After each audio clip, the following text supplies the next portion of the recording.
vous remercier pour que vous êtes déplacés en nombre ce soir. Nous avons bien entendu des personnalités de choix pour cette conférence. Je vais vous les présenter dans un petit moment. Je vais vous présenter d'abord notre association, puisque ce sont les AFC qui organisent cette conférence, et plus particulièrement les AFC Presqu'île, Croix-Rousse, Caluire et le bas du 5e. Donc c'est une association qui est assez importante, qui regroupe environ 250 familles sur, grosso modo, à cheval sur 3 circonscriptions, dont j'ai l'honneur et le plaisir de présider. Cette conférence est gratuite, mais la sortie est un peu moins. Vous trouverez une corbeille si vous souhaitez participer aux frais d'organisation de cette conférence. Je remercie aussi les personnes qui m'entourent au quotidien. Je ne vais pas tous les citer parce qu'ils sont quand même un certain nombre, mais le conseil d'administration des AFC Presqu'île Croix-Rousse est très actif sur le terrain, et heureusement que je les ai avec moi.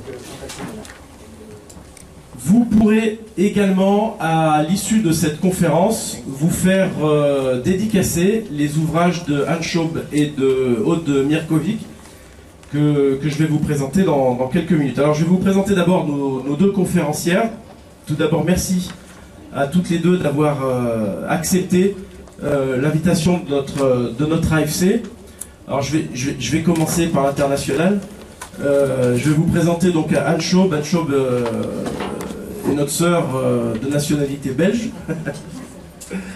Anne Schaub est psychologue de l'enfant, psychothérapeute, mais elle est d'abord maman de 4 enfants et, si mes renseignements sont bons, grand-maman de 3 enfants. Bientôt 4. Vous êtes également maître praticienne en programmation neurolinguistique et spécialiste de la psychologie corporelle intégrative. Peut-être que vous nous expliquerez en 2 mots ce que ça signifie exactement. Pas besoin. Pas besoin. Bon. Et vous êtes notamment l'auteur d'un ouvrage donc, que vous trouverez à la sortie, qui s'appelle Un cri secret d'enfant. Alors nous avons un petit peu volé le titre de cette conférence, puisque nous l'avons appelé le cri de l'enfant. Ce livre parle de l'attachement mère-enfant et aborde la réalité des mères porteuses. Vous l'aurez compris, l'actualité sur ce sujet est particulièrement brûlante. Vous vous attachez en particulier à celui qui n'a pas de voix, c'est-à-dire l'enfant porté, en soulignant que la séparation entre la mère et l'enfant représente une rupture traumatique aux conséquences psychosociales importantes. Et puis, à ses côtés, donc, nous avons Aude Mirkovic, qui est peut-être un peu plus connu de nous autres Rodaniens et extra-Rodaniens. Je ne sais pas où il est, parce que nous avons les AFC de Bourgoin-Jallieu qui sont avec nous. Voilà. Merci d'être venu jusqu'à Lyon, jusqu'à la capitale des Gaules. Donc, Aude Mirkovic, vous êtes juriste, docteur en droit, maître de conférences en droit privé, membre de l'association Juristes pour l'enfance et membre du collectif Pour l'enfant.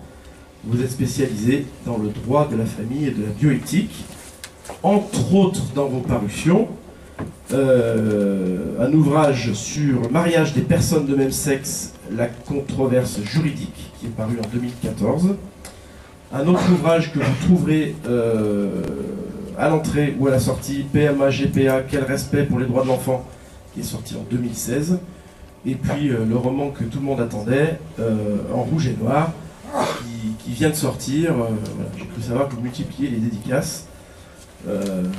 Donc vous aurez aussi l'occasion de dédicacer à la sortie. Donc vous l'aurez compris, l'actualité est assez brûlante, c'est ce qui fait que nous avons organisé cette conférence, parce que la GPA présente pour nous une grande insécurité juridique, et que c'est un débat qui appelle beaucoup de discussions, notamment sur la question de l'instrumentalisation et de la chosification de la femme et de l'enfant. Donc nous avons choisi 2 personnalités, vous avez vu des profils différents, donc pour un regard croisé un regard juridique et un regard psychologique. Voilà. Je vous laisse maintenant la parole et puis on aura l'occasion peut-être de poser quelques questions. On est assez à cheval sur le timing, mais je suis confiant. Nous allons y arriver. Voilà. Bien, alors merci beaucoup Monsieur le Président. Merci à tous d'avoir eu le courage de venir ce soir réfléchir sur la gestation pour autrui. Malheureusement, l'époque nous inflige des soirées sur la gestation pour autrui. C'est vrai qu'on en est réduit le soir à discuter sur le point de savoir si la gestation pour autrui est une pratique qu'il faut légaliser en France et comment la recevoir. Alors, je vais commencer par faire une petite mise au point juridique, pas pour vous infliger un cours de droit, mais parce que la question n'est pas du tout juridique. Hein. Avant tout, il s'agit d'une question humaine, sociale, bien plus que juridique. Mais de toute façon, il y a toujours un moment où la société s'exprime via les règles qu'elle se donne, donc via le droit. Hein, c'est donc le contexte dans lequel nous vivons tous et nous réfléchissons. C'est pourquoi je vais commencer par présenter un petit peu ce qu'il en est. Alors, vous savez déjà que la gestation pour autrui, c'est le fait pour une femme c'est le fait plutôt pour des personnes de faire porter par une femme un enfant que cette femme, dite la gestatrice, s'engage à leur remettre à sa naissance. Le droit français interdit la pratique de la gestation pour autrui, quels que soient les demandeurs. Mais la législation française relative à la gestation pour autrui est contournée parce que des Français, donc des couples hommes-femmes, des hommes célibataires, des couples d'hommes, éventuellement même des femmes célibataires, j'ai pas encore vu de contentieux à leur sujet, mais enfin, ce serait tout à fait possible. Donc, des Français se rendent à l'étranger, dans un pays où la GPA est légale, pour recourir au service d'une gestatrice, pour se faire fabriquer un enfant. Alors, de retour en France, qu'est-ce qu'ils font? Ils demandent la transcription sur le registre français d'état civil des actes de naissance des enfants, qui ont été, comme pour toute naissance, dressés par l'autorité locale dans leur pays de naissance. Donc si la gestatrice est américaine, l'enfant est né par exemple en Californie, il a un acte de naissance américain. Et les Français de retour en France demandent la transcription sur les registres donc, de cet acte de naissance. Pendant longtemps, la Cour de cassation a refusé cette transcription, tout simplement parce que l'absence de transcription ne prive l'enfant de rien. Je pourrais y revenir s'il y a des questions. D'ailleurs, l'absence de transcription n'est pas une situation exceptionnelle. De nombreux Français d'origine étrangère vivent toujours avec un état civil étranger, qui n'ont pas pris la peine de transcrire parce que la transcription n'est pas obligatoire, et certains, pour des raisons diverses, par exemple par attachement à leurs racines, ou tout simplement parce qu'ils ont négligé de le faire, n'ont jamais transcrit leur acte de naissance étranger, et ils vivent toujours avec cet acte sans aucun problème. Donc l'acte de naissance étranger ne prive l'enfant d'absolument aucun droit. Il entraîne quelques gênes dans les démarches administratives parce que quand on est français et qu'on arrive en se présentant avec un acte de naissance étranger, forcément ça suscite des questions. Déjà, dès qu'on fait une démarche à l'état civil, c'est toujours compliqué avec plein de questions. Alors si en plus on a un acte de naissance étranger, c'est sûr qu'il y a certainement des explications à donner. Mais ces contraintes ne concernent pas les enfants, parce que je n'ai encore jamais vu un enfant présenter lui-même son acte de naissance. Alors ça, c'est la tâche des parents. Donc la contrainte, qui est réelle mais mesurée, et pèse sur les parents, seuls responsables de la situation en question. Donc voilà pourquoi la France refusait la transcription sur le registre français d'état civil, parce que ça ne privait l'enfant de rien, mais ça permettait d'exprimer la réprobation de la justice française à l'égard des violations des droits de l'enfant résultant de la gestation pour autrui. C'était le moyen qu'avait trouvé la justice de refuser de cautionner, de fermer les yeux sur la gestation pour autrui. Bon, ça a valu à la France une condamnation par la Cour européenne des droits de l'homme le 26 juin 2014. Entre-temps, il y en a eu 5. Et la Cour de cassation, dans la foulée, s'est crue obligée. Je dis s'est crue obligée parce qu'il n'y avait pas d'obligation. On pourra également y revenir. Donc la Cour de cassation s'est crue obligée de plier et de transcrire les actes de naissance. Mais attention, elle ne le fait qu'à peu près une fois sur deux, lorsque, selon ses propres termes, l'acte de naissance est conforme à la réalité. Donc conforme à la réalité signifie qu'il indique les parents véritables de l'enfant. Et qui sont les parents véritables de l'enfant? C'est la femme qui a mis l'enfant au monde, c'est-à-dire la mère porteuse, et l'homme qui a fourni ses gamètes pour la conception de l'enfant, à savoir le géniteur. Donc lorsque l'acte de naissance, par exemple, indique une femme française, lorsque les clients sont français, un homme et une femme, cet acte-là ne peut pas être transcrit. Donc au passage, vous voyez comme l'intérêt de l'enfant a été manipulé. Cette soi-disant catastrophe de la non-transcription a servi de prétexte à mettre de côté tous les principes du droit français comme l'indisponibilité du corps, la non-marchandisation, l'indisponibilité de l'État, tout ça, parce que soi-disant les pauvres enfants étaient des fantômes de la République. Bon, tout ça pour finalement aboutir à une transcription une fois sur deux. Donc on voit bien que ce qu'on disait depuis le début était vrai, à savoir que la transcription n'avait rien de crucial pour l'enfant, puisque la moitié de ses enfants peuvent s'en passer. Bon, ça date de décisions de la Cour de cassation de 2015 et surtout de 3 décisions du 5 juillet 2017. Et il y a une 4e décision du 5 juillet 2017 qui, en plus de ça, a accepté pour la première fois que le conjoint du père de l'enfant, né de la gestation pour autrui à l'étranger, puisse adopter l'enfant. Il s'agit là d'un revirement de jurisprudence très important, parce que la Cour de cassation, jusque-là, a toujours refusé ces adoptions post-GPA.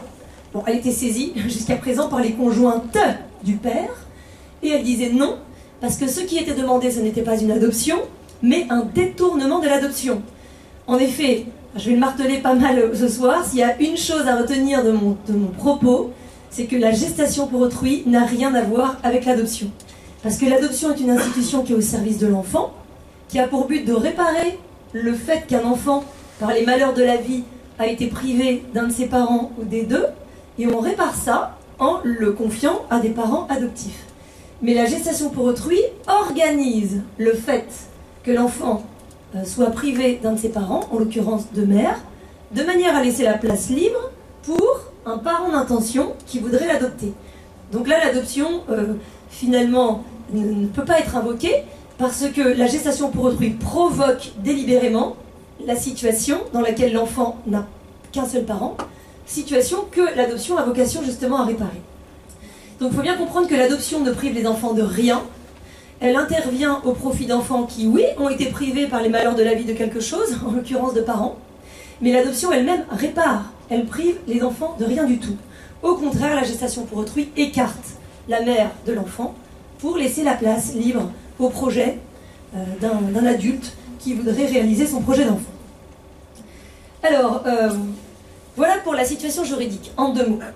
La légalisation de la gestation pour autrui n'est pas annoncée à court terme, mais la question se pose très sérieusement, parce qu'à partir du moment où la Cour de cassation ferme complètement les yeux désormais sur les gestations pour autrui dès lors qu'elles sont réalisées à l'étranger, vous voyez, on transcrit comme si de rien n'était, on peut adopter l'enfant sans tenir compte de la raison pour laquelle il n'a qu'un seul parent, à savoir la GPA. Donc la Cour de cassation fermant les yeux sur la gestation pour autrui sous prétexte qu'elle est réalisée à l'étranger, ça ne va pas tarder avant que les médias et les politiques s'indignent de cette sélection par l'argent qui en résulte. Seuls les riches peuvent aller à l'étranger se payer des enfants par GPA.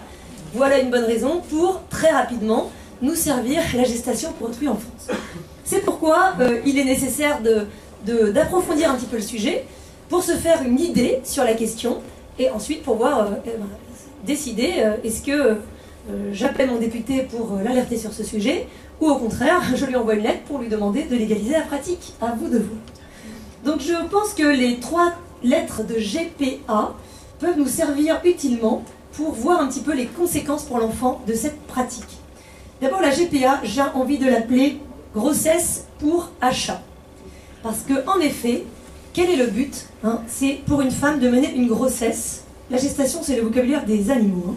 De mener une grossesse pour, dans le but de remettre l'enfant à des clients. Ce sont dans l'immense majorité des clients, puisque l'enfant est le plus souvent acheté. Mais même dans les cas où la gestation pour autrui est soi-disant non rémunérée, en réalité, elle l'est presque toujours, puisque la gestatrice reçoit des indemnisations, des cadeaux, une maison, un voyage, une voiture, qui sont rien d'autre que des rémunérations déguisées. Mais même imaginons qu'il soit possible que la gestation pour autrui intervienne à titre non rémunéré, dans tous les cas, l'enfant est l'objet d'un acte de disposition, comme on dit juridiquement, puisqu'on ne peut donner ou vendre que ce qui nous appartient. Donc le contrat qui organise la remise de l'enfant, que ce soit à titre gratuit ou à titre rémunéré, traite l'enfant comme un objet. Ce n'est pas le but, bien sûr. Ce n'est pas l'intention. mais l'intention ne change pas le contenu objectif du contrat, qui est que l'enfant fait l'objet d'un acte de disposition. En tant que quoi est-ce que l'une peut remettre l'enfant, en tant que quoi les autres peuvent les recevoir, en tant que propriétaire. Et faire l'objet d'un acte de propriété, c'est la définition de l'esclavage, telle qu'elle résulte du Code pénal français, dans une loi récente qui visait justement à réprimer les nouvelles formes de traite, pour tenir compte des subtilités des nouvelles formes d'esclavage. On n'est plus dans l'esclavage à l'ancienne, tel qu'on le connaît, tel qu'on le connaissait autrefois. L'esclave, dit le Code pénal, c'est l'individu sur lequel s'exerce l'une des prérogatives du droit de propriété. Donc je ne parle pas de la femme, mais il y aurait beaucoup de choses à dire, puisque le sujet de ce soir c'est l'enfant. Mais pour l'enfant, l'enfant est bel et bien traité comme un objet de propriété. Et d'ailleurs, l'appréhension de la gestation pour autrui comme une nouvelle forme d'esclavage commence à être réalisée. Par exemple, une brochure vient d'être éditée par une association féministe québécoise qui s'appelle Pour les droits des femmes du Québec. Et cette brochure s'appelle tout simplement L'enfantement pour autrui, esclavage des temps modernes. Donc, de façon très diverse, les personnes qui commencent à réaliser ce qu'est la gestation pour autrui n'hésitent pas à voir là une nouvelle forme de traite. Et d'ailleurs, le Comité national d'éthique, dans son avis du 15 juin 2017 sur la PMA et la GPA, vise clairement l'esclavage. Et il rappelle, c'est très intéressant pour nous, que l'objet du contrat de GPA, c'est pas la gestation. Imaginez que la femme dise au client, bon ben voilà, j'ai mené la grossesse à terme, j'ai accouché, maintenant payez-moi. Et non, on vous paiera quand on aura l'enfant. Le contrat, il n'est pas exécuté avec la prestation de la femme, le contrat, il est exécuté uniquement avec la remise de l'enfant. Donc l'objet du contrat, c'est pas tellement la grossesse, c'est bel et bien l'enfant. Et la grossesse n'est que le préalable, le moyen, la condition pour la remise de l'enfant. Et le comité d'éthique de commenter. Donc les prestations qui concernent le corps de la gestatrice n'ont de sens que si elles se terminent par le transfert du corps de l'enfant. Et si les éléments et produits du corps humain peuvent, dans certaines conditions, faire l'objet d'un don, la personne humaine ne peut plus, depuis l'abolition de l'esclavage, être l'objet d'un contrat. Dans le contrat de GPA, le corps et la personne de l'enfant sont dans une position d'objet du contrat incompatible avec les principes généraux du droit. Donc voilà pour l'idée de grossesse pour achat. Maintenant, la GPA, on peut aussi la voir comme la grossesse pour autrui ou par autrui. Il y a en effet l'intervention de cet autrui. Et cet autrui vient brouiller la question de la filiation de l'enfant. Parce que concrètement, la gestation pour autrui rend difficile pour l'enfant de répondre à une question toute simple, qui est ma mère? La gestation pour autrui fait intervenir une mère d'intention, une mère gestatrice, et en cas de recours à une donneuse d'ovocytes, la donneuse d'ovocytes. Et en dissociant gestation, maternité et engendrement de l'enfant par la fourniture de l'ovocyte, eh bien la GPA entraîne l'éclatement de la maternité et brouille les repères généalogiques que la maternité est censée indiquer à l'enfant. Alors que la maternité est le socle de la filiation. On exprime ça dans l'adage mater semper certa est. La mère est toujours certaine. C'est le socle de la filiation. Filiation qui est elle-même la relation sociale fondatrice, qui dit rien de moins à chacun d'entre nous. Qu'est-ce qu'il fait là aujourd'hui sur la terre, tout simplement. Et eh bien, la gestation pour autrui vient brouiller cette donnée fondamentale pour chaque personne. Et la difficulté pour les juridictions de trancher les litiges entre les gestatrices et les parents d'intention lorsque la gestatrice refuse finalement de remettre l'enfant, la difficulté pour les juges de trancher dans ce cas-là montre bien la difficulté de dire qui est la mère.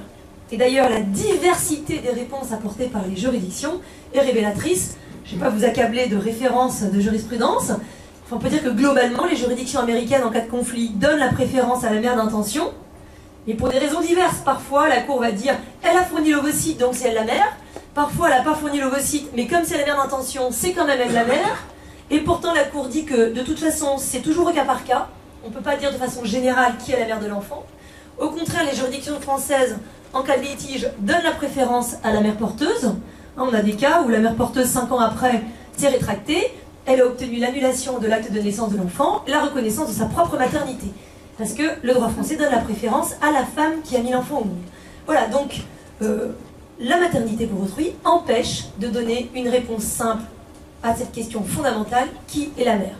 Et quand la gestation pour autrui est demandée par des hommes célibataires ou des couples d'hommes, alors carrément, elle prive l'enfant de mère tout court. Non seulement de mère certaine, mais de mère tout court, puisque même si la gestatrice figure dans l'acte de naissance de l'enfant, un nom sur un papier d'état civil, le nom d'une mère porteuse, est bien loin de remplacer la mère dont l'enfant est privé.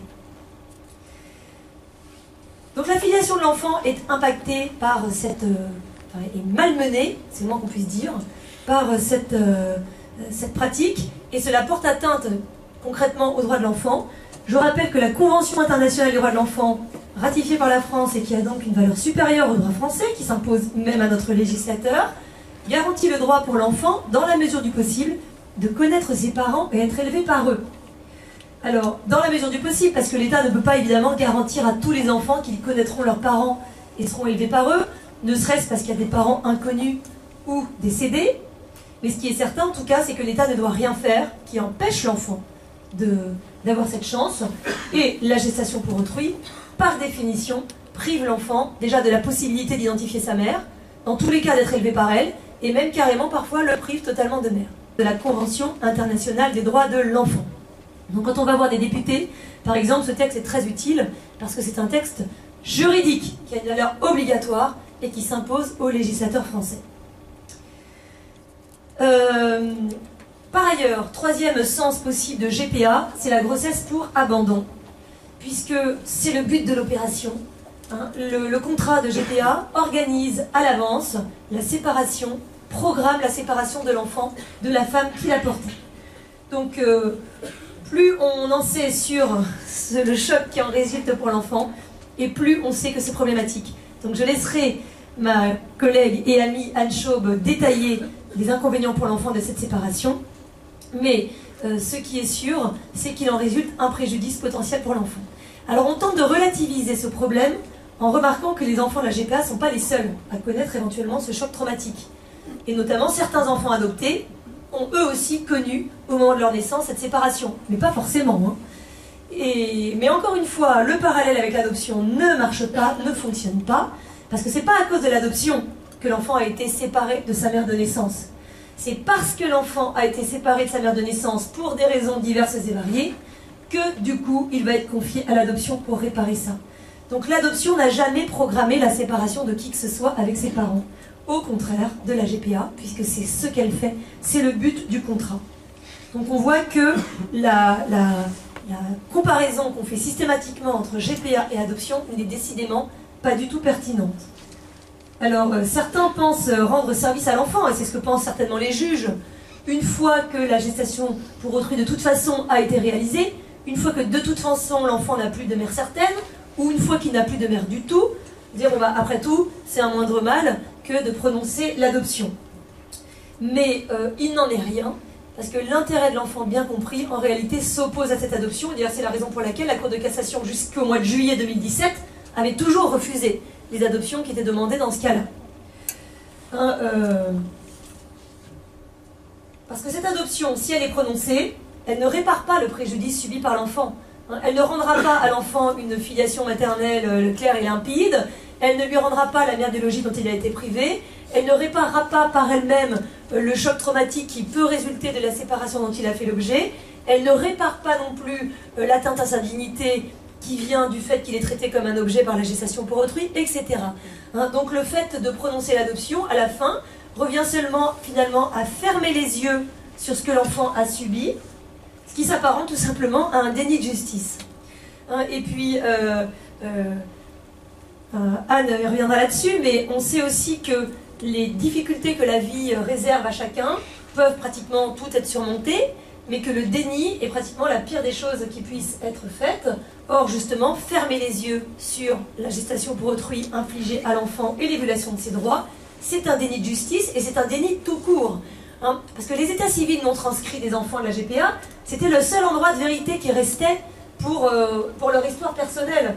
Parce qu'un jour ou l'autre, il faudra leur expliquer pourquoi la France avait refusé de transcrire leur acte de naissance, justement parce que ce qui leur est arrivé n'est pas quelque chose de normal. C'est quelque chose qu'ils vont pouvoir sans doute dépasser, et tant mieux pour eux, Mais en attendant, il s'agit d'une méconnaissance de leurs droits et en tant que telle, il faut qu'elle soit nommée. Donc le fait de fermer les yeux, y compris juridiquement, de transcrire les actes de naissance comme si de rien n'était, de prononcer l'adoption derrière comme si de rien n'était, c'est un déni de justice à l'égard de l'enfant et qui ne lui rend pas service. Et puis, il faut vraiment être très naïf pour ne pas comprendre que fermer les yeux ainsi sur la gestation pour autrui eh bien, est un encouragement à multiplier ces pratiques. Et non seulement la gestation pour autrui, mais tous les autres trafics d'enfants. Puisque finalement, maintenant, la justice mérite-t-elle encore ce nom? La justice traite le cas sans tenir compte de la gestation pour autrui, donc sans tenir compte de l'origine de l'enfant. Peu importe la façon dont les candidats à l'adoption se sont procurés l'enfant. Mais alors, il n'y a pas que la gestation pour autrui qui est concernée. Tous les autres trafics d'enfants vont pouvoir être régularisés dans le soi-disant intérêt de l'enfant. Ah ben l'enfant qui a été volé dans un bidonville au Brésil, une fois qu'il est passé entre les mains des passeurs d'enfants et qu'il a été adopté par une famille française qui s'occupe très bien de lui en plus, hein, parce que ces gens-là se sont très vite convaincus que l'enfant serait beaucoup mieux chez eux en France que dans son bidonville au Brésil. Donc ils ont très vite fermé les yeux sur tout ce qui s'est passé pour que cet enfant arrive à l'adoption. Eh bien, qu'est-ce que la justice va faire? Eh bien, elle va régulariser également cette adoption. Et donc ça va alimenter tous les trafics. Donc les enfants de la gestation pour autrui, il faut bien réaliser qu'ils ne sont pas seuls dans leur cas. Hein. Il y a de nombreuses situations issues de procédés plus ou moins troubles pratiqués à l'étranger, notamment des adoptions, et la Cour de cassation refuse de transcrire les états civils concernés. Et alors qu'est-ce qui se passe? On ne va pas renvoyer les enfants non plus dans leur bidonville. Hein. Donc les enfants vivent avec leur famille adoptive française, parce que ça c'est décidé par l'état d'origine, et on n'y peut rien, et en plus, je ne sais pas dans quelle mesure est-ce qu'on pourrait remettre ça en question, je ne sais même pas si c'est nécessaire ou opportun, en tout cas c'est pas le cas. Donc les enfants vivent avec les parents adoptifs, mais l'état civil n'est pas transcrit. Ce qui permet à la France de limiter les trafics d'enfants, et en tout cas de refuser de les encourager. Bon, bah avec la gestation pour autrui, la Cour de cassation, finalement, en fermant les yeux sur l'origine de l'enfant, adopte une posture qui est de nature à favoriser tous les trafics. Bon alors, vu la situation, comment faire pour protéger les enfants contre tout ça? Bon, d'abord, maintenir l'interdiction française. Parce que ça paraît tout bête, mais certaines voix, pensant bien faire, on va laisser le bénéfice du doute, prétendent que justement pour éviter les excès qu'on peut voir à l'étranger, en Inde par exemple, ou en Thaïlande, etc., bien prétendent qu'il faudrait légaliser la pratique en France pour protéger au mieux les enfants et les gestatrices. Mais la GPA dite éthique n'existe pas. D'ailleurs, le Comité national d'éthique l'a rappelé encore en 2017, c'est pas une garantie, mais enfin il a quand même dit, hein, je ne retrouve plus ma citation, mais il dit, voilà, estimant qu'il ne peut y avoir de GPA éthique, le comité d'éthique souhaite le maintien et le renforcement de sa prohibition, quelles que soient les motivations, médicales ou sociétales, des demandeurs. L'esclavage ne s'encadre pas. Hein. C'est comme si, on critique beaucoup le code noir aujourd'hui, qui a été justement une législation qui avait pour but d'encadrer l'esclavage, et qui objectivement avait apporté une amélioration de la situation des esclaves. N'empêche que ça a resté l'encadrement de l'esclavage, ça a resté inadmissible, ça reste inadmissible. Et par conséquent, et c'est pour ça que l'esclavage a été aboli, hein, par conséquent, encadrer la gestation pour autrui est une fausse bonne idée, parce que ça revient finalement à encadrer une pratique qui en elle-même est incompatible avec les droits et des femmes et des enfants. Par ailleurs, l'interdiction ne suffit pas, la preuve, les gens vont à l'étranger chercher des gestations pour autrui là où c'est possible. Il faut donc la sanctionner. Le droit français sanctionne plus ou moins la gestation pour autrui, mais pas en tant que telle. De façon indirecte, concrètement, les intermédiaires sont sanctionnés et les clients se rendent coupables du délit d'incitation à abandon d'un enfant né ou à naître. Mais le problème, c'est que ce sont des délits. Alors déjà, la justice française est en pleine léthargie. Les sociétés américaines viennent démarcher le marché français en toute impunité. Vous verrez ça dans mon roman en rouge et noir, si ça vous amuse. Et elles plaident coupables, puisque sur leur site internet, elles se vantent de ce qui est interdit par la loi, à savoir procurer aux Français les moyens de réaliser des gestations pour autrui par leur intermédiaire aux États-Unis. Donc elles plaident coupables, et malgré tout, il n'y a jamais eu la moindre poursuite. Et les plaintes qui ont été déposées contre ces sociétés, à ce jour, ont été classées sans suite, et les constitutions de partie civile sont toujours bloquées par les parquets. Bon.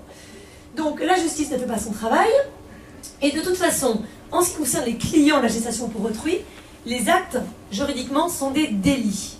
Et malheureusement, enfin, malheureusement pour nous ici, mais les délits, lorsqu'ils sont commis par des Français à l'étranger, ne sont pas punissables par les tribunaux français, à moins que, là où ils ont été commis, ce soit aussi des délits. Mais par définition, les gens vont là où la gestation pour autrui est légale. Ce qui fait que de retour en France, ils n'encourent aucune peine. Et ça, c'est un problème, parce que là aujourd'hui, carrément, la Cour de cassation leur déroule le tapis rouge. Hein. Non seulement ils ne se font pas discrets, mais ils ont encore le culot de saisir la justice, et en plus, ils se sont très bien reçus. La justice, donc il ne faut pas compter sur la Cour de cassation pour protéger les enfants contre la gestation pour autrui. Il ne reste plus qu'à susciter une intervention législative pour que le recours à la GPA, y compris à l'étranger, soit incriminé. Pour ça, c'est très simple, il suffit d'ajouter une petite phrase dans le code pénal pour dire que le recours à la gestation pour autrui tombe sous le coup de la loi française, y compris quand il est réalisé à l'étranger. Hein, la France est déjà dotée de ce type de législation pour lutter contre le tourisme sexuel, parce que les agressions sexuelles sur mineurs sont des délits. Donc lorsqu'elles sont commises à l'étranger, elles ne tombent pas sous le coup de la loi. Et pour pouvoir lutter contre le tourisme de la prostitution infantile, eh bien, le code pénal sanctionne les agressions sexuelles sur mineurs, y compris lorsqu'elles sont commises à l'étranger. C'est très simple, c'est très facile à faire. Il faut juste un petit peu de volonté législative. Alors, la France a besoin d'une législation renforcée sur le sujet, même si déjà on commençait par appliquer la législation française, ce serait déjà pas si mal. Hein. Mais à nous de solliciter nos parlementaires dans cette voie, et pourquoi pas également dans la perspective d'une convention internationale prohibant la gestation pour autrui, que le comité d'éthique appelle lui aussi de ses voeux, et qu'une commission parlementaire l'année dernière également appelée de ses voeux. Bon, une convention internationale prohibant la gestation pour autrui, ce serait vraiment la meilleure solution, parce que ça permettrait d'éradiquer la gestation pour autrui vraiment efficacement, peut-être pas de la planète, mais en tout cas de beaucoup d'endroits. Mais cette solution, enfin ce projet n'est pas pour demain. Déjà, alors que nos gouvernements successifs nous promettent des actions dans ce sens, on n'a encore jamais rien vu en la matière, on n'a pas vu le moindre esquisse d'un début de démarche, et puis en plus ce serait très difficile, mais enfin, avec le temps ça pourrait aboutir. Mais en attendant un tel projet, en tout cas il est urgent de doter la France, parce que ça c'est possible, beaucoup plus crédible, la France des moyens de protéger efficacement les enfants contre la GPA. Je voudrais ajouter avant de finir, parce que c'est souvent une objection que j'entends. On me dit, ah oui mais la France de toute façon, en France on ne peut plus rien faire, maintenant c'est l'Europe qui décide, et l'Europe va nous imposer la gestation pour autrui. Rien n'est plus faux. Ça n'est pas vrai. C'est vrai que la Cour européenne des droits de l'homme a condamné la France 5 fois en raison des refus de transcription. Mais ça, c'est parce que le gouvernement français ne s'est pas défendu. Parce que le gouvernement français est très content de se faire condamner par la Cour européenne des droits de l'homme. Ça lui permet, en ayant les mains propres, de laisser la gestation pour autrui s'installer sur le territoire français. La Cour européenne des droits de l'homme a condamné la France, soi-disant, parce que les enfants n'avaient pas la possibilité de faire reconnaître leur filiation établie à l'étranger. L'association dont je fais partie a écrit aux représentants, donc juristes pour l'enfance, vous aviez des petits papiers sur votre feuille, l'association a écrit aux représentants du gouvernement français devant la Cour européenne après la première condamnation pour leur dire « Mais défendez-vous, bon sang ! La filiation des enfants établis à l'étranger est reconnue par la France et l'a toujours été. La Cour de cassation, dès les premières décisions, l'a dit explicitement. L'absence de transcription ne prive pas les enfants de la filiation qui découle de leur acte de naissance étranger. » Et puis de toute façon, c'est facile à comprendre. Si la filiation de ces enfants n'était pas reconnue en France, au nom de quoi les parents d'intention pourraient-ils les élever, les inscrire à l'école, saisir la justice en leur nom? Ils exercent l'autorité parentale, qui n'a jamais été remise en cause par personne. Donc s'ils exercent l'autorité parentale, c'est bien que la filiation des enfants a été reconnue. Donc la France aurait très bien pu expliquer ça à la Cour européenne des droits de l'homme, que l'absence de transcription ne signifiait pas que la filiation n'était pas reconnue. Elle ne l'a pas fait. Et je vais juste vous donner un exemple pour vous montrer que la Cour européenne des droits de l'homme laisse beaucoup de marge de manœuvre à ceux qui veulent protéger les enfants. Elle a rendu une décision en janvier 2017 à propos de l'Italie. Parce que l'Italie, il y a 2 ans, avait déjà été condamnée par la Cour européenne des droits de l'homme parce que carrément le gouvernement italien, voyant revenir un couple italien avec un enfant né de la GPA en Russie, avait retiré l'enfant au couple et mis l'enfant à l'adoption. Carrément. Hein. Et donc le couple s'était plaint devant la Cour européenne des droits de l'homme et il avait gagné. La Cour européenne des droits de l'homme avait dit que le gouvernement italien avait porté atteinte à la vie familiale de l'enfant. Donc on aurait pu penser que dans ces conditions, l'enfant devait retourner avec ses parents d'intention. Mais non, parce que la Justine à la mode de Strasbourg, c'est que la Cour avait estimé que vu qu'il s'était déjà écoulé 2 ans, procédure oblige, depuis que l'enfant avait été retiré à ce couple, l'enfant avait déjà développé une nouvelle vie familiale dans sa famille d'accueil, donc il fallait l'y laisser. Donc on appréciera la logique de la Cour européenne des droits de l'homme. Enfin, toujours est-il que le gouvernement italien a montré les dents, il ne s'est pas laissé faire, il a fait appel de cette décision, et en janvier 2017, la Cour européenne des droits de l'homme réunie en grande chambre lui a donné raison. Ça veut dire que si le gouvernement italien peut retirer les enfants de la GPA pour les mettre à l'adoption, je pense que la France pouvait se permettre de ne pas transcrire les actes de naissance. Simplement, il fallait juste remettre la Cour européenne des droits de l'homme à sa place, parce que curieux droit de l'homme quand même, qui oblige un État à fermer les yeux sur une pratique qui traite l'enfant comme un objet et qui le prive de sa filiation maternelle. Alors en conclusion, derrière les bonnes intentions, l'amour qui est destiné à l'enfant, etc., malheureusement, cette pratique de la GPA porte atteinte gravement à la dignité et aux droits de l'enfant. Alors un enfant venu au monde par GPA n'est pas condamné à rater sa vie, c'est pas ça que je veux dire. Hein. Heureusement, les souffrances que la vie nous inflige, on peut les dépasser, on peut même les transcender et parfois même en ressortir plus fort, mais c'est pas parce qu'on peut survivre à quelque chose qu'il est légitime de l'infliger à des enfants, tout ça pour satisfaire les désirs d'enfants, d'adultes. Hein, donc, c'est pas parce que les intentions sont bonnes que cela excuse tout. Et le législateur français doit, à mon avis, être très vigilant, puisque justement les intentions sont bonnes. Et que le désir d'enfant occulte aux yeux des personnes qui souffrent du manque d'enfants, occulte à leurs yeux eh bien, tous les maux que la gestation pour autrui inflige aux enfants. Et la loi doit être d'autant plus vigilante que si les intentions des personnes désireuses d'enfants sont sans doute les meilleures, je n'en dirai pas autant de toute l'industrie de la procréation qui profite de ses souffrances et de ses désirs et qui, elle, n'est pas du tout mue par des bonnes intentions, mais uniquement par le désir du profit et du profit sur le dos de la traite des êtres humains. Je vous remercie.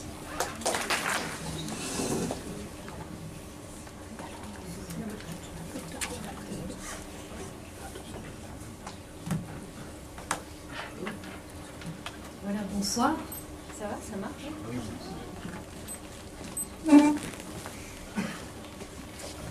Merci à vous d'être là. Alors voilà, je vais donc approcher, essayer de zoomer un petit peu plus, voilà, de façon plus près, l'enfant, hein, il faut vraiment que je tienne compte. Ouais. Et donc je vais commencer avec vous par éclairer quelques points au sujet du développement du psychisme extrêmement subtil et délicat du petit enfant. Parce qu'on dispose aujourd'hui en fait de très belles connaissances sur les fondements de la création du lien d'attachement du petit avec sa mère de naissance. Et à partir de cette base, nous pourrons d'une part évaluer les effets, ou parler justement de la séparation. Je vais beaucoup vous parler de la séparation de l'enfant avec sa mère de naissance, et puis d'autre part, en amont, explorer en quoi le contexte de sa conception peut également influencer son devenir psychologique. Et lorsqu'on approche finalement la GPA de cette façon-là, cela permet de mieux saisir que les questionnements autour de la GPA se doivent d'être centrés sur le premier intéressé, le bébé. Et donc, au de détailler un petit peu le GPA, gestation pour achat, moi je vais surtout zoomer sur le fait de la GPA pour abandon. Alors, partons tout d'abord de l'existence du lien tout à fait fondamental qui se noue entre l'enfant, sa mère biologique, son père biologique, dès la conception, et ce durant 9 mois de gestation. Alors cette période, je ne vous apprends rien, elle est tout à fait cruciale, bien qu'il y en a justement beaucoup qui ignorent cela ou qui voudraient la passer complètement en second plan. C'est une période tout à fait fondamentale et cruciale pour le fondement du lien relationnel et le développement identitaire, psychique et cognitif du petit enfant. Alors ce lien, il est appelé à se prolonger et à s'enraciner dans 3 mots: la stabilité, la continuité et la fiabilité au long de la vie de l'être humain. En effet, l'existence du bébé en tant que petit être relationnel commence donc dès avant sa naissance. Il y a un lien d'attachement extrêmement significatif et prégnant qui se réalise déjà avec la mère qui le porte. Les appuis scientifiques qui concernent les découvertes sur le psychisme humain, la grossesse, la petite enfance sont, vous l'imaginez, nombreux. J'en reprends et je les détaille nettement plus dans mon livre. Ici, je vais m'en tenir à quelques spécialistes, à quelques chercheurs de la petite enfance, et je vous parlerai très brièvement de John Bowlby, qui était psychiatre, psychanalyste anglais, et qui a développé la théorie justement de l'attachement. On est en 1969. Il parle de la figure maternelle qui sert de base de sécurité à l'enfant et aussi qui fonde la constitution de la confiance en soi. Et tout cela va servir en fait de modèle à toutes les relations intimes et sociales futures de l'individu. Alors Winnicott, psychiatre, psychanalyste extrêmement intéressant, et qui lui parle de la préoccupation maternelle primaire. Alors il va décrire cette étonnante capacité d'identification de la mère à son bébé et qui lui permet de répondre à ses besoins fondamentaux comme aucune machine ne pourrait le faire, comme aucun savant ni enseignant ne peut le transmettre. Lorsqu'une mère est capable d'être simplement une mère, c'est-à-dire une mère suffisamment bonne, j'exclus bien sûr toutes les situations ou les cas pathologiques, eh bien que va-t-elle faire? Elle va puiser ses connaissances dans le profond qui est tissé par l'interrelation des 9 mois de grossesse.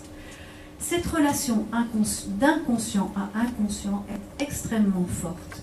Alors, en ce sens, dit Winnicott, eh bien, nous ne devrions pas intervenir. Ce que les médecins apprendront aux mères, mais ce n'est pas de l'ordre de ce que les mères savent. Ce qui devrait entraîner, en fait, une grande humilité de la part du corps médical. Et aujourd'hui, malheureusement, on assiste à un véritable problème de dépossession de ce savoir tout à fait intuitif des mères. Car durant cette période, la mère a besoin beaucoup moins de conseils que d'un environnement qui encourage et qui soutienne. Alors Françoise Dolto, bien sûr que je l'ai présentée, qui était une véritable visionnaire du monde intérieur de l'enfance, elle décrypta vraiment ce langage tout à fait subtil du tout petit. Très tôt, elle dit que les bébés communiquent, et c'est elle, bien sûr, qui a mis en évidence le fait que le bébé est une personne. Alors elle va aussi très clairement attirer l'attention sur la réalité de la dépression qui peut exister chez certains nouveau-nés qui sont séparés de leur mère. Alors voyons maintenant à partir des apports des neurosciences, et je voudrais mettre en évidence l'existence de cette petite glande qui s'appelle l'amygdale, qui est en forme d'amande, qui est logée dans la partie antérieure et interne du lobe temporal du cerveau.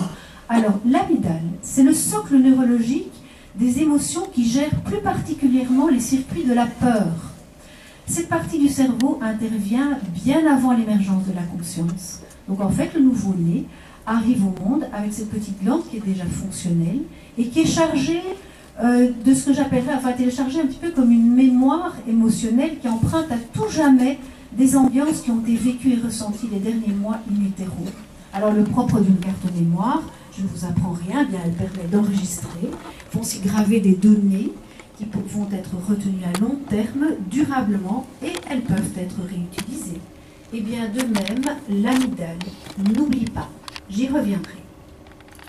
Autre découverte en neurosciences qui est tout à fait passionnante et qui a été rapportée en 2010 à Rome à l'occasion d'un congrès qui était organisé par l'Institut de gynécologie et d'obstétrique et qui concerne la modification de la mère dans le processus de grossesse. Le bébé laisserait aussi en elle une trace.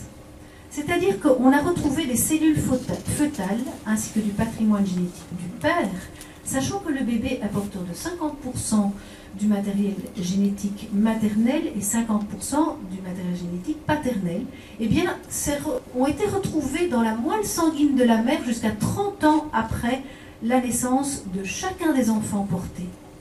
Donc, nous voyons que la conception d'un enfant dans un couple père et mère crée déjà naturellement, physiologiquement parlant, dans le corps de la mère, une unité interactive qui est triangulaire, père et mère.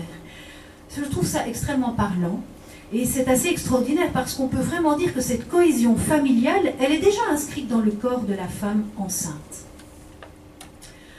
Alors, comment déjà in utero attester de ce dont je voudrais vraiment beaucoup vous parler et qui est de ce tissage du lien qui est réciproque mère-enfant. Est-ce qu'il s'agit d'élucubration subjective et affective maternelle? Est-ce qu'il s'agit d'un psychologisme à outrance? Ou bien existerait-il des appuis objectifs tangibles, des facteurs d'un autre ordre et qui seraient scientifiquement observables?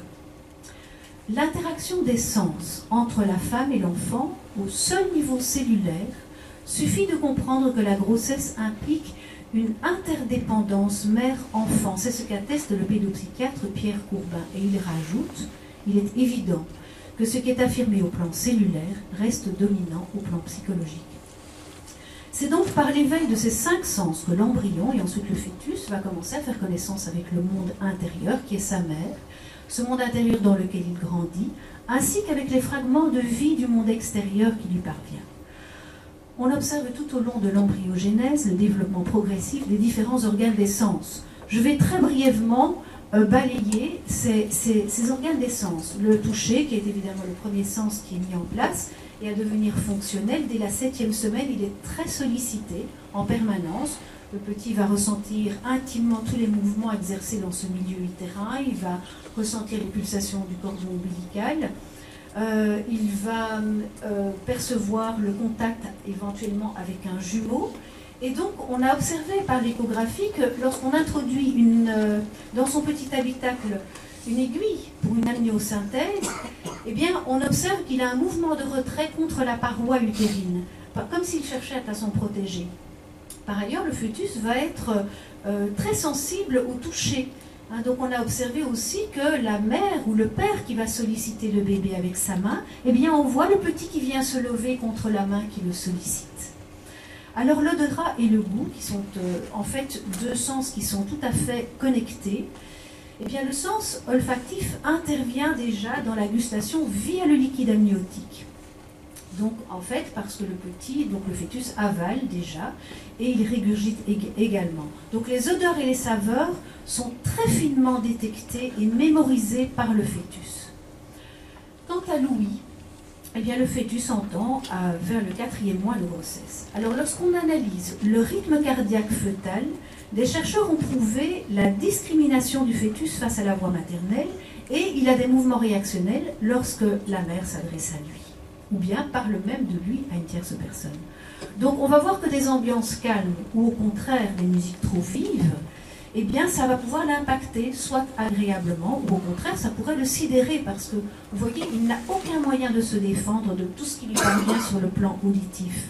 Alors de la même façon, si le tout petit est entouré d'un silence verbal de la mère, qui résiste pour quelle que soit la raison, qui va s'empêcher de communiquer avec le bébé qu'elle porte, eh bien cela va marquer le fœtus plus dans le sens de ce que j'appellerais un vide cajoleur auditif.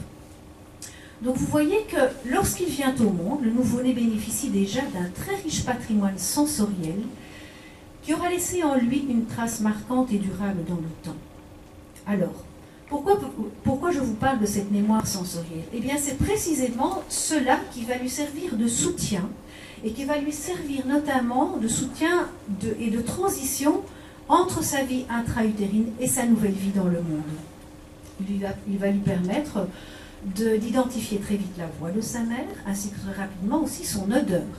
Tout ce qui est déjà familier sur le plan des sens, eh bien, est très rassurant et apaisant pour lui. Et vous l'aurez compris, c'est vraiment cette connaissance présensorielle ou cette connaissance sur le plan des sens dans son environnement qui va fournir au bébé des repères de sécurité pour la prénaissance et qui fonde et enracine le processus d'attachement maternel. On est tout imprégné d'une gamme de perceptions qui ont été captées et qui sont en lien direct avec la mère avec laquelle il cohabite depuis 9 mois. Alors il y a également une intervention hormonale. Je ne vous parlerai que de 2 hormones, qui est l'ocytocine, qui est l'hormone propre à l'attachement et qui est libérée dans les élans de plaisir, de bien-être. C'est là où on voit aussi où tout l'apport et tout le soutien, toute la protection du père est vraiment très important parce que ça donne un sentiment de sécurité et de protection à la mère. Et puis le cortisol. Le cortisol, par contre, qui est une hormone, l'hormone de stress, et qui, elle, va révéler sa toxicité sur le plan dans le système nerveux du fœtus, particulièrement à certains moments du développement du fœtus. Alors voilà, cette symphonie hormonale gestationnelle, elle détermine pour une part incontestable son devenir, le devenir relationnel, cognitif et somatique, et participe également du processus d'attachement. Donc vous voyez que tout ce qui touche au lien, eh bien d'une façon significative, cela va marquer la vie et le devenir d'une personne.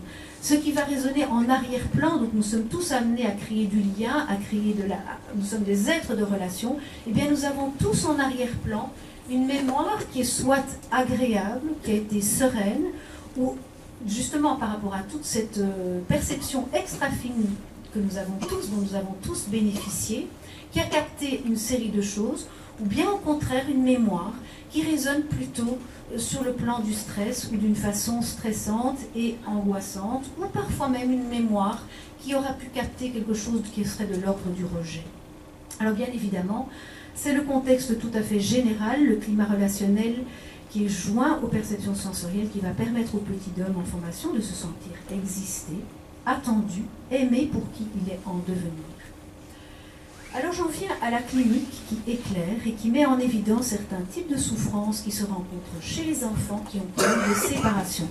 Eh bien ces souffrances, elles sont comparables à celles qu'introduit nécessairement la GPA, à savoir des circonstances de conception et de naissance qui vont perturber, bouleverser l'organisation propre et les interactions relationnelles dans lesquelles le bébé est engagé très tôt, dès la période gestationnelle.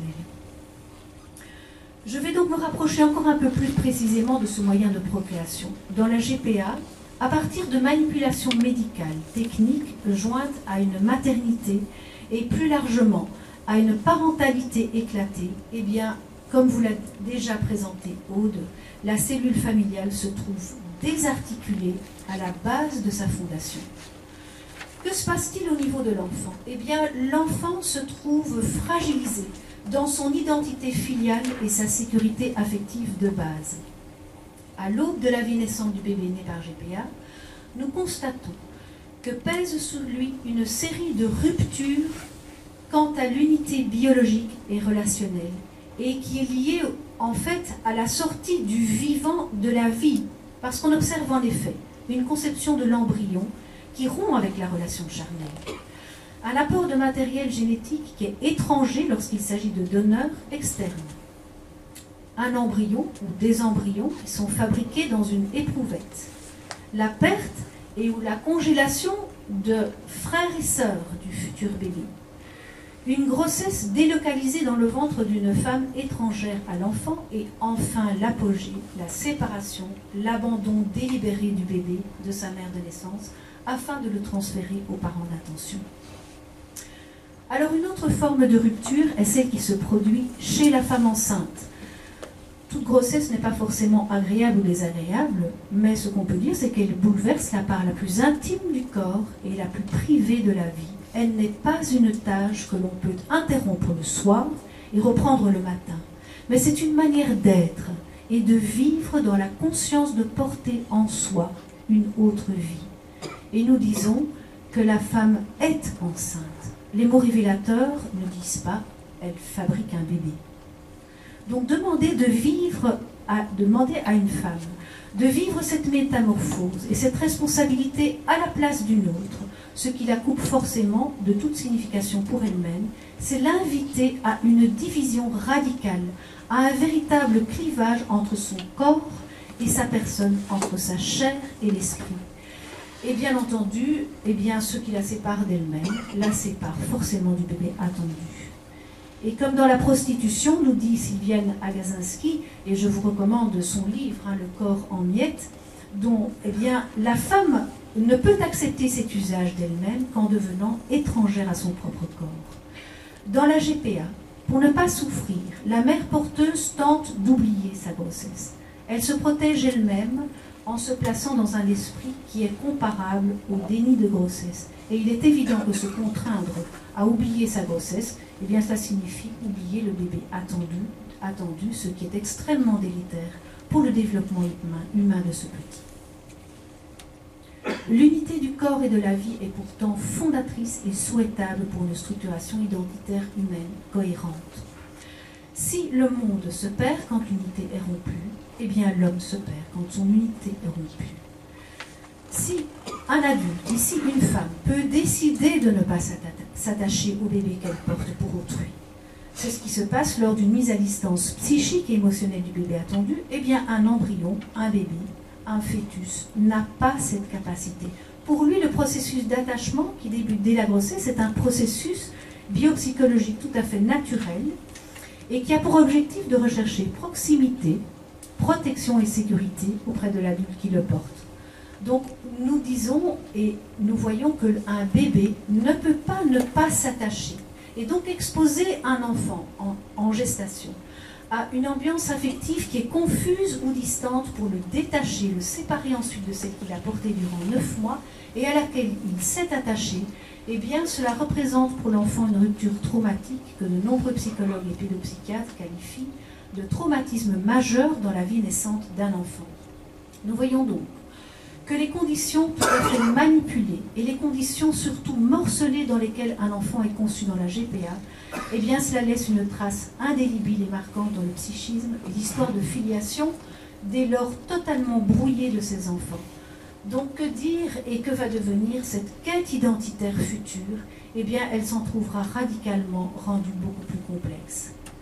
Il s'agit bien d'un dommage et d'un préjudice existentiel de taille qui leur est fait. Et je n'ai pas pris le temps ici de vous parler des conséquences de l'absence complète de père ou de mère volontairement infligée à l'enfant dans le cas de la GPA ou d'une PMA engagée chez 2 hommes ou chez 2 femmes homosexuelles, ni des dommages collatéraux causés à la famille, entre autres aux enfants déjà nés de la mère porteuse qui voient leur mère enceinte, et puis l'enfant, le frère, la sœur, disparaît. Alors, il y a des témoignages qui commencent à sortir et une femme témoigne en disant « Mais comment ai-je pu imaginer que cela n'affecterait pas ma petite de 5 ans ?» Depuis près de 20 ans, je rencontre dans mon travail un panel de souffrances infantiles diversifiées et consciente de l'immense importance des fondations de l'être humain, ceci m'amène systématiquement à faire raconter par les parents l'histoire de vie de l'enfant dès les premiers instants de sa conception. Alors, dans le panel de situations de souffrance infantile rencontrées, les séparations qui sont ressenties même subjectivement in utero à partir de circonstances qui font croire à l'enfant qui n'est pas venu. Il s'agit de situations tout à fait concrètes, de mamans qui vivent un très gros stress maternel, quelle qu'en soit la raison, de conflits ou d'instabilité dans le couple, d'une maman qui vit un deuil, ou de situations où une mère vit sa grossesse sans le soutien du père. Eh bien, toutes ces situations retiennent particulièrement mon attention dans le parcours de vie de ces enfants pour tenter de comprendre leurs symptômes. Et c'est exactement cela qui me fait tirer la sonnette d'alarme par rapport à la GPA, qui est marquée d'un contexte de séparation qui, là, comme vous l'a très bien expliqué Aude, ne sont pas accidentelles ni liées aux aléas de la vie, mais qui sont sciemment organisées et qui pourraient donc être évitées. Alors, quant à la grande douleur de rupture dès la naissance avec la mère, la trace, eh bien, reste imprimée dans la mémoire inconsciente. L'enfant grandit avec cette mémoire qui est un peu comme le reflet d'une mémoire iceberg. C'est-à-dire que lors d'une séparation délicate, ça peut être le moment de la mise en crèche, ça peut être un voyage des parents, la rentrée à l'école, ou bien ça peut être une première rupture amoureuse, ça peut être une première grossesse. Eh bien, que se passe-t-il? Tout l'organisme de la personne est mis en alerte et cela va résonner en fait justement de cette mémoire qui est plus immergée, inconsciente, parce que la personne va redouter que cette douleur très précoce, prénatale ou de naissance, se renouvelle comme autrefois. Donc il s'agit bien de la réactivation, souvenez-vous, de l'amygdale qui n'oublie pas, d'une angoisse de base, eh bien, par exemple de se sentir tout à fait isolé ou abandonné. Et je voudrais vous dire qu'en fait le mot angoisse est d'ailleurs un mot très faible, parce qu'à ce stade très précoce, la détresse du nourrisson est de la même nature que celle qui sous-tend la panique. Or, la panique est déjà un moyen de défense contre une douleur extrême qui est proche d'une agonie. Et c'est celle qui pousse les gens à se suicider plutôt qu'à se souvenir. En témoigne cette maman qui me décrit son fils de 12 ans. C'est un enfant qui souffrait de phobie scolaire et qui avait effectivement un parcours de vie que je ne vais pas vous retracer là maintenant, mais qui dit vouloir mourir à partir de cette angoisse et cette phobie scolaire.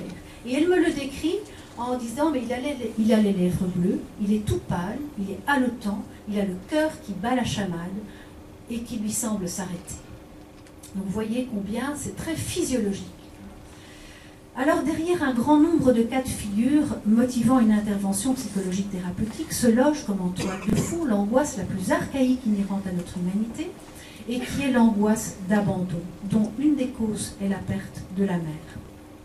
Le petit enfant vit en effet une angoisse d'abandon majeure proche de la panique lorsqu'il a l'impression subjective de perdre sa mère ou d'être rejeté, ou bien entendu lorsqu'il la perd véritablement, objectivement. Alors comment peut-on expliquer cette panique? Eh bien, le nouveau-né arrive au monde dans un état de prématurité psychique, c'est-à-dire qu'il y a une absence totale d'organisation psychique à proprement parler. Donc son système psychique et intellectuel n'est pas muni de ce qu'en psychologie nous appelons la permanence du moi et de l'objet. Eh bien, c'est-à-dire que lorsqu'il y a un éloignement suffisamment significatif de la mère à la naissance, eh bien, ça crée chez le tout petit un stress. Et ce stress est assimilé à une angoisse de mort, parce que cela va de pair avec une sensation de perte du corps. En fait, que se passe-t-il chez le tout petit? Le tout petit qui est imprégné de toute cette mémoire prénatale dont je vous ai parlé, eh bien, si à la naissance, il ne retrouve plus, il est dans une perte totale de repères, justement de tous ces signaux et de tous ces repères sensoriels, eh bien, c'est un petit peu comme s'il se disait, ou qu'il pensait, je dirais qu'une phrase serait, eh bien, si je ne vois plus, si je ne perçois plus, si je n'entends plus maman, eh bien, je perds la sensation de ma propre existence. Donc vous voyez que tout cela s'est inscrit dans le corps, c'est une réalité tout à fait physiologique. Tous ces repères sensoriels sont perdus, c'est une mémoire somatique qui parle à ce moment-là. Parce que c'est véritablement sa mère qu'il a besoin de retrouver, et en fait on ne peut le tromper. C'est comme le flair d'un petit animal. Il est vraiment perdu. Donc, lors d'une telle rupture avec ses racines, le petit y laisse une part de soi qu'il ne retrouvera pas. La seule chose qu'il va retrouver, eh bien, c'est la douleur de l'émotion. Et donc, c'est une insécurité tout à fait fondamentale dans l'être au monde, justement par la perte des racines de son histoire, par la perte de ce qui a fait partie, de ce qui fait partie de son identité de base. Et c'est justement là que l'enfant va grandir avec cette fameuse mémoire iceberg. Nous voyons que la GPA touche de plein fouet la réalité du lien réciproque naissance si précieux mère-enfant, enfant-famille. La qualité, ou au contraire, le trouble qui est créé autour de ce lien premier de base fonde ou au contraire affecte le devenir relationnel de la personne. Et les risques de dommages, les risques de conséquences dommageables susceptibles de toucher les enfants nés par GPA, leur famille, l'entourage et les générations suivantes sont considérables et impossibles à occulter. Alors je pense personnellement, et certainement d'autres psychologues, plus particulièrement aux troubles de l'attachement, tout ce qui va toucher le lien, aux souffrances et justement et aux pathologies du lien, ainsi qu'aux troubles identitaires. Et d'où on peut vraiment parler d'un problème politique et de société que pose la GPA. Nous ne pouvons pas considérer comme si tout cela était équivalent et que la GPA est quelque chose que l'on peut croire bon. Alors qu'est-ce qui est bon? Eh bien, bien sûr, le désir et l'accueil du désir des parents sont bons.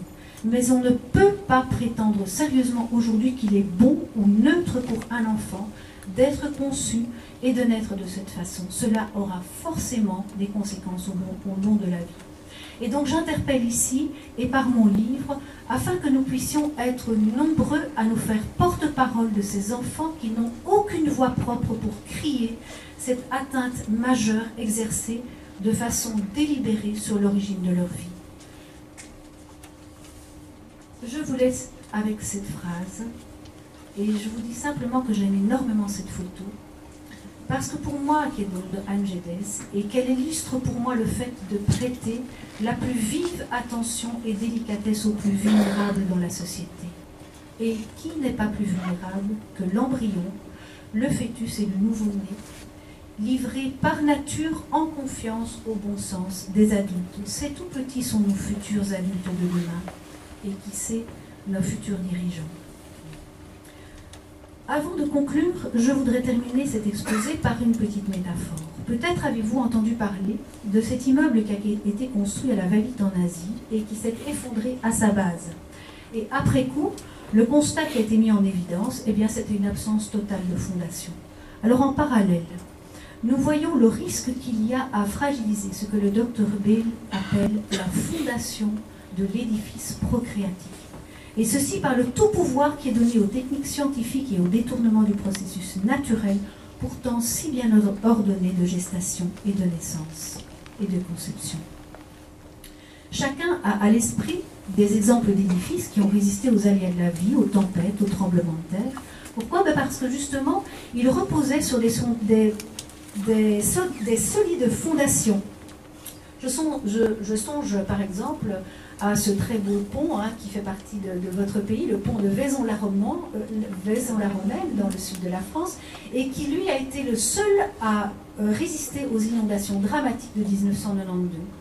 Alors à l'œil nu, on ne pouvait pas forcément... Eh oui, je parle à la belge. Voilà, alors à l'œil nu, on ne pouvait pas forcément déceler que les fondations étaient si solides. Et en fait, c'est au moment de la tempête qu'il s'est différencié de tous les autres. Donc la qualité, la solidité, l'assise des fondations procréatiques et gestationnelles est quelque chose qui est invisible, mais qui cependant fonde toute la personnalité et qui permet notamment à la personne de rester elle-même lorsque la vie charrie des épreuves et des tourmentes. En conclusion, l'Europe a mis au monde des scientifiques, des chercheurs, des médecins de renommée mondiale dans le domaine de la pédiatrie et de la pédopsychiatrie. Alors Françoise en tête de file, dont je vous ai parlé au tout début, et encore juste avant de mourir, elle disait « N'oubliez pas l'accompagnement des nouveau-nés, le soutien de l'être in utero, elle y a donné son dernier souffle. » Alors est-ce qu'on va pouvoir se relever, nous relever de ce précieux héritage, ou allons-nous le perdre? J'espère tout au moins, et nous pouvons vraiment espérer tous, que nous allons toujours aller de l'avant, en avant vers la prise en compte de la connaissance et des perceptions de plus en plus fines que nous avons de l'embryon et du nouveau-né. En avant vers la dimension de l'être dans sa globalité et dans l'unité indivisible de la personne. Et en avant vers toujours plus de respect, de dignité pour les plus démunis, les plus vulnérables. Alors voilà, je souhaite avoir ouvert quelques pistes de réflexion sur ce sujet qui est passionnant, ce sujet des mémoires précoces qui nous concerne tous dans notre vie et ce qui nous permettra, je l'espère, à chacun de parler de la GPA mieux informé et plus lucide quant à ses enjeux sur la personne, sur la famille et sur la société. Je vous remercie pour votre aimable attention.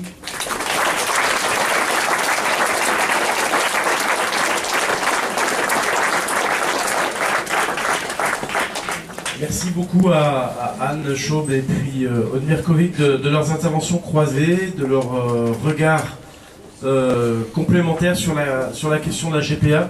Avant de passer à une ou deux questions et puis de terminer par les dédicaces, je voulais juste deux petites choses. Remercier les différents élus qui sont dans cette salle.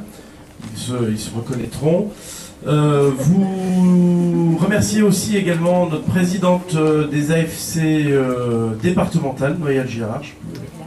Voilà, le premier rang. Remercier le président des AFC de Villefranche. Voilà. Merci beaucoup aussi de l'accompagnement. Puis remercier nos confrères des AFC de Bourgogne-Jallieu une nouvelle fois de leur présence. N'hésitez pas en sortant, une fois que vous avez acheté les livres d'Anne Schaub et d'Aude Mirkovic, de venir adhérer aux AFC aussi, c'est important. Les AFC, c'est la seule association catholique qui est présente à l'UNAF aux instances de politique familiale. Donc même si vous n'êtes pas des membres actifs des AFC, vous pouvez être des membres pesants dans les voies. Plus nous avons d'adhérents, plus nous pesons dans ces instances départementales et nationales.